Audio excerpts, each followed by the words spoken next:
நேயர்கள் அனைவருக்கும் வணக்கம். இன்று நாம் சந்திக்க போகும் சிறப்பு விருந்தினர் ஊடகவியலாளர் சேகுவேரா அவர்கள். வணக்கம் சார். வணக்கம். வணக்கம். இப்போ பராசக்தி படம் என்ன மாதிரியான ஒரு தாக்கத்தை ஏற்படுத்தும்னு நினைக்கிறீங்க? நம்ம உங்களுக்கு கேசரியை கிண்ட முடியாது, உப்மாவை கூட கிண்ட முடியாதுங்கிறது தெரிஞ்சிருச்சு. பராசக்தி படம் என்ன மாதிரியான தாக்கங்களை ஏற்படுத்தும் நீங்க பாக்குறீங்க அந்த சமூகத்துல? அது ஒரு பெரிய தாக்கத்தை ஏற்படுத்தும் இல்லை ஏற்படுத்தாதுன்ற விவாதத்தை தாண்டி அது ஒரு வகையில் பேசும் பொருள் ஆகிடும். நிச்சயமா ஆகும். ஏன்னா தமிழ் சமூக மக்கள் கொஞ்சம் சிந்திக்க ஆரம்பிச்சிட்டான். நீங்கள் கர்ணன் படத்துலேயே கூட அது ஒரு அரசியல் பேசக்கூடிய ஒரு படமாக இருந்தாலும் சில இடங்கள்ல லாஜிக்கை கண்டுபிடிச்சான். ஒல்லியா இருக்க தனுஷ் எப்படி பஸ்ஸை உடச்சதுக்கப்புறம் 10 பேர் அடிக்கிறாரு, ஏன் அவனுங்களுக்கு வலு இல்லையா அப்படின்னு யோசிக்க ஆரம்பிச்சான். ஏன் லாஜிக் கண்டுபிடிக்கிறான், எங்கேயும் ஒரு லாஜிக் கண்டுபிடிக்கிறான். நீங்கள் பாலையா மாதிரி படத்தெல்லாம் இங்கே கொண்டு வந்தீங்கன்னா சிரிச்சிருவாங்க. ரஜினியே சொல்றாரு சிரிச்சிருவான். ஆமாம், சிரிச்சிருவாங்க. அதே மாதிரி ஒரு ஹீரோ 40 பேர் உள்ள ரூம்குள்ளே போட்டு காயினை சுற்றி அடித்தாலும் சிரிப்பாங்க. அந்த அளவுக்கு யோசிக்க ஆரம்பிச்சிட்டாங்க. லாஜிக் நல்லா இல்லை, இது என்னங்க இது அப்படின்னு. இப்போ ஈவன் நம்ம இந்த கங்குவான்னு ஒரு படம் வந்துச்சுல்ல, ஆமாம், நீங்கள் சூர்யாவை ஜெய்பீமில் போற்றி பயங்கரமாக கொண்டாடினாங்க. ஆனால் கங்குவால ட்ரோல் பண்ண ஆரம்பிச்சிட்டாங்க. ஏன்? லாஜிக் இல்லை, ஒரு யதார்த்தமான கதை இல்லை, அரசியல் பேசலை அப்படிங்கிற மைய கருத்து இல்லை அந்த படத்தில். ஆமாம். அதே மாதிரி தக் லைஃப்லையும் உங்களுக்கு போட்டு ட்ரோல் பண்ணி எடுத்துட்டாங்க. ஏன்? கூலி எம்ஜிஆருக்கு பிறகு ரஜினி தான் திரையுலகத்தையே கட்டி ஆண்டாரும்பாங்க. அவருடைய படத்தையும் விமர்சனம் செய்யலையா? எல்லாரையும் பண்ணிட்டாங்க. ஏன்னா இங்க ஆக்ஷன் படங்களை விரும்புறாங்க, ஆனா அதுக்குள்ள அரசியல் இருக்குன்னு நினைக்கிறாங்க. யதார்த்தமான ஒரு சமூக பிரச்சனை இருக்கணும், அதை ஐடென்டி பண்ணு, அப்பதான் என்னோட கனெக்ட் ஆகும். நீ பேசுற பிரச்சனை அது எனக்கும் அது பாதிச்சிருக்கணும், அப்பனா நான் அதை உணர்றேன்னு அர்த்தம். தாக்கத்தை ஏற்படுத்தி இருக்கு. அப்படிதான் ஜெய்பீம் அவங்க பார்த்தாங்க.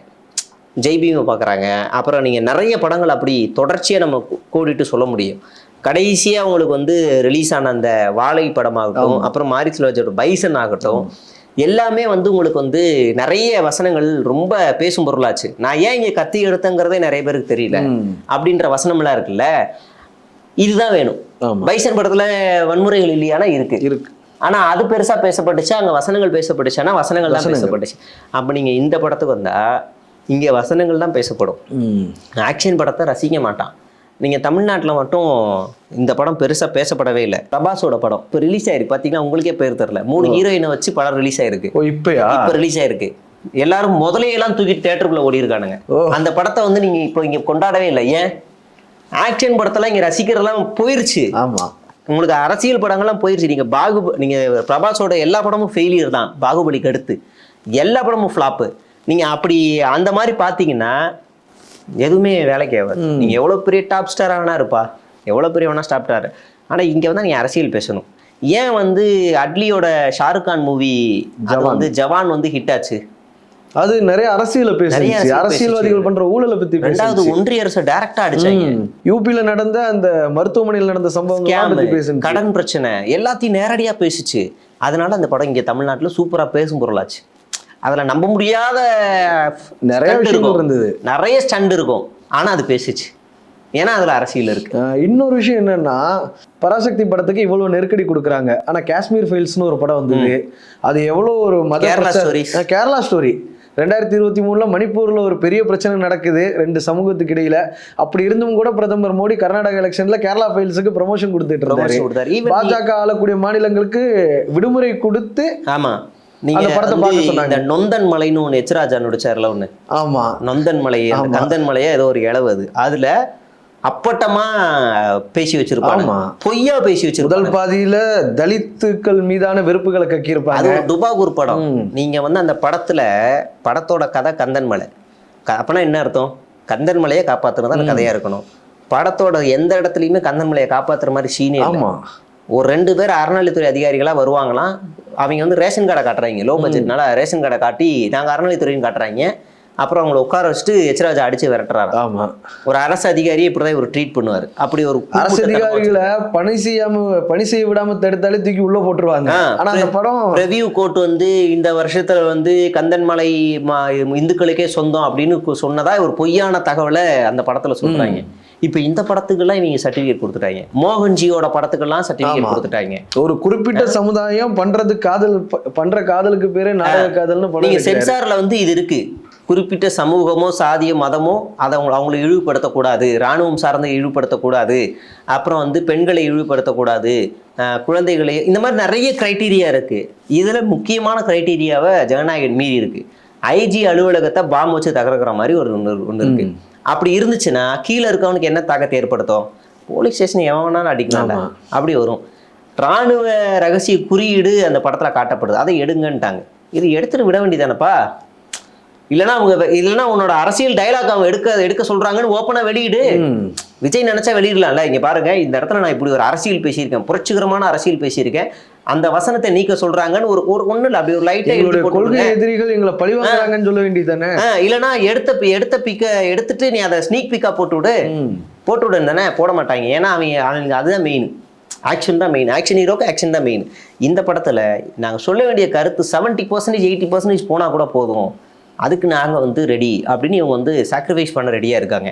ஒரு படைப்பாளியை கொலை பண்ணுறதுக்கு சமம் என்ன தெரியுமா? அவனை குத்தி கொலை பண்ணுறது இல்லை, அவனுடைய படைப்புல கை வைக்கிறதா பெரிய கொலை. அந்த வேலையை இங்கே சென்சார் இந்த பராசக்தியில் பண்ணியிருக்கு. இதையும் தாண்டி கூட பராசக்தி மிகப்பெரிய வெற்றியை பெறும்னு தமிழர்கள் எதிர்பார்க்குறாங்க. நீங்கள் என்ன சொல்ல வர்றீங்க? இந்த பொங்கல் ஜனநாயகன் வரல, பராசக்தி சோலோவாக வருது.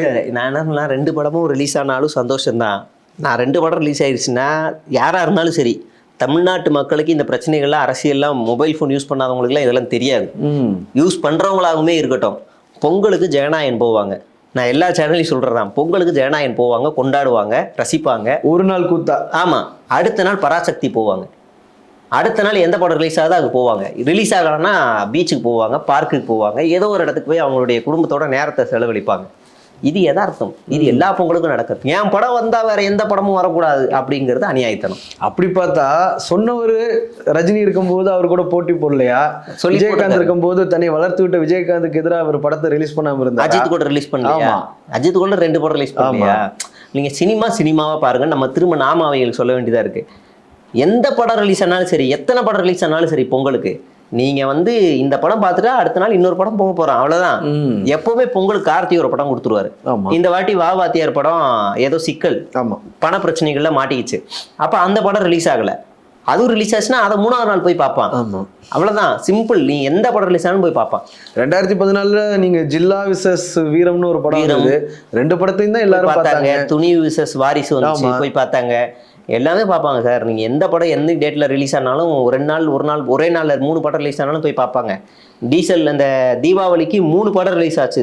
டீசல், பைசன் 3 ரிலீஸ் ஆச்சு. 3 பார்த்தாங்களா இல்லையா? பைசனையும் பார்த்தாங்க. பைசனை பார்த்தல டியூட் பார்த்தாங்க. ஏன் இது ஐயோ எங்களோட வருமானத்தை முடக்கும் எங்களோட, அப்படிலாம் யாருமே யோசிக்கல. 3மே எனக்கு தெரிஞ்ச நல்லா தான். 3 பேர் இத்தனைக்கு வளர்ந்து வரக்கூடிய ஹீரோக்கள் தான். ஆமா, அவங்களே படமும் நல்லா இருந்துச்சு போயிட்டாங்க. ஆமா, 3 படமும் எனக்கு நல்லா இருந்துச்சு. நல்லா ஓடுச்சு, எனக்கு தெரிஞ்சு நல்லா இருந்துச்சு. சில லாஜிக்கலாக இருந்தாலும் நல்லா தான் இருந்துச்சு, எனக்கு பிடிச்சிருந்துச்சு. 3மே ஏதோ ஒரு வகையில் ஒரு அரசியலை பேசிச்சு. நீங்கள் பைசன் ஒடுக்கப்பட்ட மக்களுக்கான விளையாட்டுத்துறையில் எப்படி நடக்குதுன்னு பேசுது. அதே டியூடு சாதி பத்தி பேசியிருக்கு. ஒரு லைன் பேசினாலும் அது பேசியிருக்கு. அதே மாதிரி அடுத்து நீங்க டீசல் பாத்தீங்கன்னா வடச்சென்னை பத்தி பேசுது. அப்ப இது 3மே அரசியல் பேசி நல்லா தான் ஓடுச்சு. என்ன வந்தாலும் ஓடும். திரைத்துறையில் இத்தனை பேர் விஜய்க்காக குரல் கொடுக்குறாங்க, அவங்க யாருமே பராசக்திக்காக குரல் கொடுக்கல. அதை நம்ம பார்க்கணும். ஆமா, உண்மையிலேயே இதுக்கும் சேர்த்து குரல் கொடுக்கணும். ஏங்க குரல் கொடுக்கல நான் கேட்கல, இதுக்கும் சேர்த்து குரல் கொடுங்கன்னு சொல்றேன். பேஸ்ல இருந்து வந்தவர் யாருன்னு பார்த்தா, ஒரு ஸ்கிராச்ல இருந்து வந்தவர் பார்த்தா சிவகார்த்திகேயன் நம்மள மாதிரி தான் வரும். ஆமா, ஒரு நார்மலா இருந்து வந்தவர். அவர் இவ்வளவு பெரிய உச்சத்துக்கு வந்திருக்கிறாரு. அவருக்கு ஆதரவாக எந்த ஹீரோக்களுமே குரல் கொடுத்த மாதிரி தெரியல. சிம்பு கூட குரல் கொடுத்த மாதிரி தெரியல. விஜய்க்காக குரல் கொடுக்கிறாரு. மனம் விரும்பியே சொல்லிடுவார் இந்த ஆடியோ லான்ச்ல. எனக்கு எல்லாமே நல்லா தான் போயிட்டு இருந்துச்சு. அதுக்கப்புறமா சில இயக்குனர்கள், சில நடிகர்கள், சில ப்ரொடியூசர்கள் அவங்க கொடுத்த ப்ரெஷர், அப்போதான் எனக்கு உண்மையான வாழ்க்கையை பார்க்க ஆரம்பித்தேன் அப்படின்லாம் சொன்னார். அதுக்கப்புறம் மறுபடியும் இப்போ சைபர் அட்டாக்கு இதெல்லாம் நடக்குது. என் ஃபேமிலி என்ன நடக்குது. இப்போ நானும் வந்துட்டேன். என்ன திட்டுற வரைக்கும் எனக்கு பெருசாக தெரில, என்ன மாஃப் பண்ணுற வரைக்கும் எனக்கு பெருசாக தெரில. என் ஃபேமிலி, என் ஒய்ஃபு, என் கூட வேலை செய்கிற பொண்ணு, என் ஃபேமிலியில் இருக்க எல்லாரையும் மாஃப் பண்ணும்போது எனக்கு ஒரு மாதிரி டிஸ்டர்ப் ஆகுது. அப்பவே நீ தோத்துட்டடாங்கிற ஒரு பிம்பத்தை கிரியேட் பண்ணி நம்ம அவ்வளோதான்டா அப்படிங்கிற ஒரு எண்ணம். அது ஒரு சென்சிட்டிவான அட்டாக்கு, ஒரு சைக்காலஜிக்கலாக என்ன முடக்கிறதுக்கான அட்டாக்கு. டே சி நீ இவ்வளோதான்டா, உனக்கு இவ்வளோதான்டா தெரியும், இதை தாண்டி நீ என்னடா செய்வ அப்படின்னு நம்ம வேகமாக அடுத்து இந்த பக்கம் எடுத்து கால் எடுத்து போயிட்டே இருக்கணும். நம்ம நேராக போயிட்டே இருக்கோம், சைட்லேருந்து எதையாவது எரிவான், போடாடே அப்படின்னு போயிட்டே இருக்கணும். அந்த மாதிரி தான் நடக்கும்னு பார்ப்போம். ரொம்ப நன்றி சார், இவ்வளோ நேரம் எங்களுக்காக நேரம் தந்து நேர்காணல் அளித்ததற்கு ரொம்ப நன்றி. ரொம்ப நன்றி தோழர்.